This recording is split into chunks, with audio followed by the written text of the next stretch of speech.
Peter Black here. As I said in my last video, I've been using WeVideo for a bit, and today I'm going to talk about the interactivity and how I can use it for assessment and for probing questions and getting students to think. So I have access to all the students' grades, and I can use this as hard grades or soft grades, meaning just for accuracy, and or I could use it just for diagnostic purposes, where I can look and see how they did.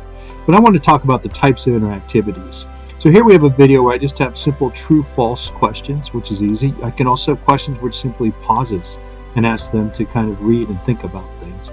And you could have check all of the above. So depending on what I'm trying to accomplish with the assessment or the type of thought I'm getting, I can use those. But you can also go into much greater detail. Here I have open-ended questions where students are able to give much more thoughtful answers and in-depth answers. And so there's just a lot of possibilities, and what I'm going to do now is show you how easy it is to go ahead and make a video and add interactivity to it. So this is a video I was already planning on about how nations are responsible for climate change.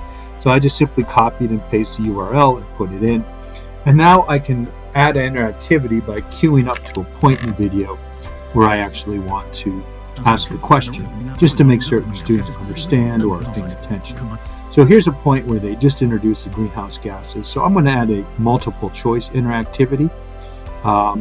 And nope, I decided actually I'm going to add a check all that apply. I'll make it even a little bit more difficult. They'll have to think harder.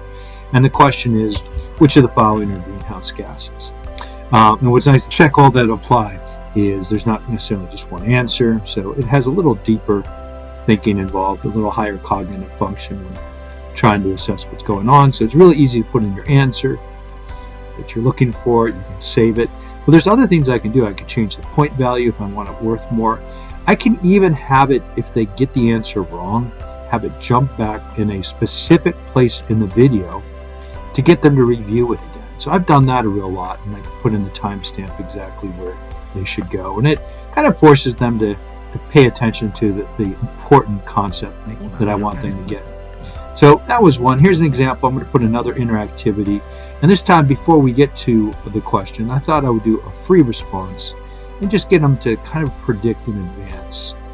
So sort of establishing a pre-instructional set before they actually get to the part of the video that answers the question.